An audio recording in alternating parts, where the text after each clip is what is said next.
In this film, she's more of a character. You get to see her relationship bond with Paul throughout the film.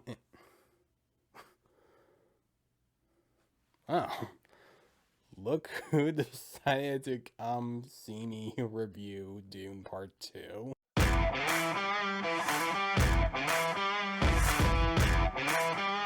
Hey guys, this is Jason. I'm reviewing Dune Part 2, which is once again directed by Denis Villeneuve, and is once again starring Timothée Chalamet, Rebecca Fergusson, Zendaya, Stellan Skarsgard, Josh Brolin, as well as a few others from the first film, as well as new people like Léa Seydoux, Florence Pugh, Christopher Walken, and Austin Butler. In this film, Paul Artaties, played by Timothée Chalamet, is with the Fremen and his mother, Lady Jessica, played by Rebecca Fergusson, and he is seeking out revenge against the Harkinins for destroying his family, putting him in a conflicting decision between the love of his life and the whole world around him, and preventing a terrible future that only he can foresee. I really like the first Dune film. No, I'm not talking about the weird one from the 80s, I'm talking about the other one from 2021. It had really good visual effects and really good sound design, and I love Hans Zimmer's score in the film,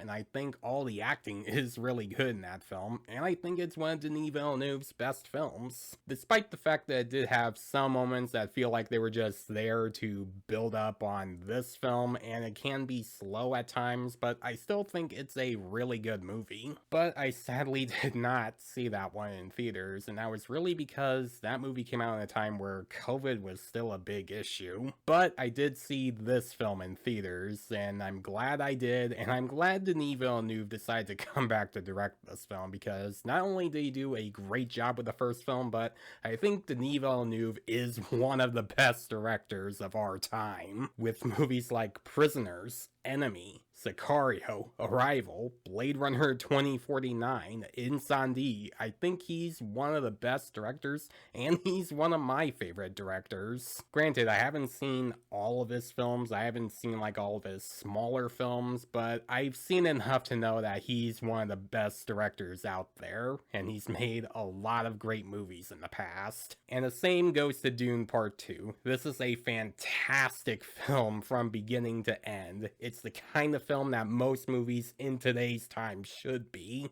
The sound design is incredible. You definitely feel some of the weight and some of the impact with some of the action scenes that would happen in the film whenever you would see characters running and attacking the ship, and you would see an explosion in the background, and you feel like the weight and your seat shaking while that scene's happening. And you also feel that way whenever a character is riding on the sandworm, and when those scenes happen and you're sitting in that seat watching that entire part, you definitely feel that kind of feeling when that character is riding on it. And I like that this film is able to make that experience in the theater sound more loud and shaky, because it also helps with the engagement of the film. The score by Hans Zimmer is once again fantastic, just like it was in the first film. You do get that Paul's theme again whenever you would see Paul do something that's supposed to be epic, and you also get new themes as well. It also feels a little bit like a full story. I mean, there are still some parts in the film, like in the beginning and the end, that do kind of make this feel like a setup movie, which was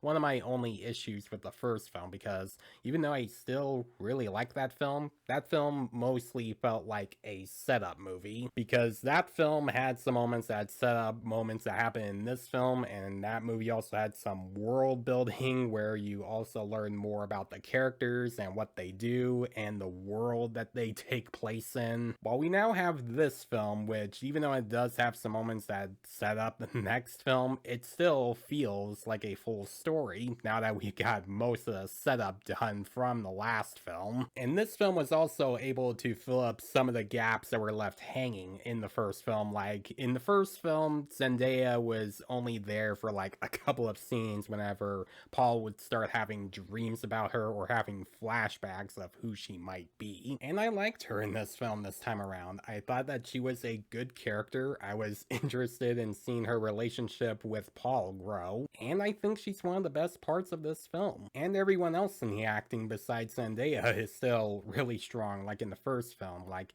Timothée Chalamet in this film.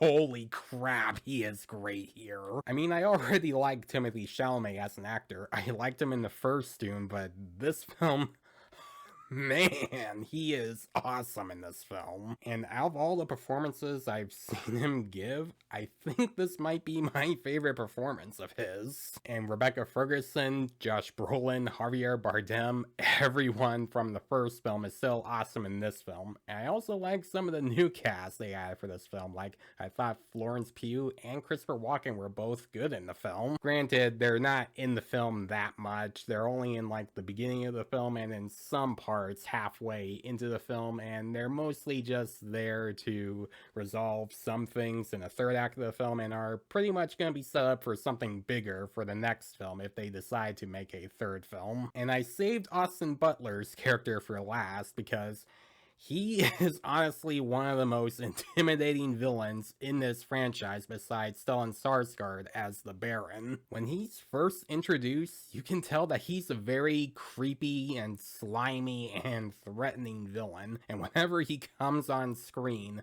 he is not a threat to be messed with, and I thought Austin Butler was really good in the film. There's also a moment that happens halfway into the film. I'm not going to spoil it, don't worry, I'm not going to spoil anything. But what I will say, and I'm going to try my best here, there's a moment that happens halfway into the film that relates to a character that causes this character to go in a serious conflict. And it's a big change and drastic decision for this character to do for halfway into the film and in the third act that's supposed to be life-changing for the people around this character that can lead to some pretty bad moments. I know it sounds vague when I was explaining it, but that's my best way of explaining it without spoiling anything. Now, I am thinking of doing a spoiler review for the film where I do explain more about that part of the film and other things that happen in the film and some big surprises that do happen. So if I do decide to make a spoiler video, then stay tuned for that one and how that moment ties into the very end of the film, which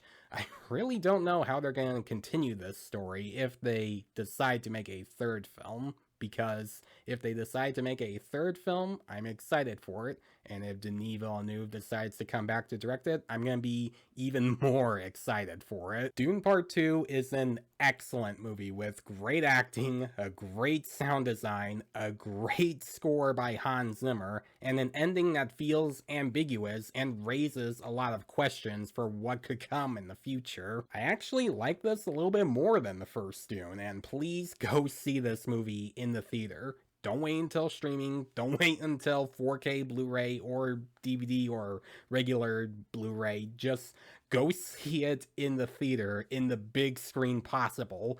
This is the kind of film that is made for theaters. I'm gonna give Dune Part 2 an A. So guys, if you did see Dune Part 2, what did you think about it? Did you think it's as good, if not better than the first Dune? Or did you think that this is a downgrade and not as good? Let me know in the comments below. And as always, if you like this video, please leave a like and subscribe to my channel so you don't miss a thing because it helps my channel grow. Hit the notification bell so you know what other videos I am posting. Follow me on Facebook and Instagram. Thanks for watching guys, and I'll see you in the next one.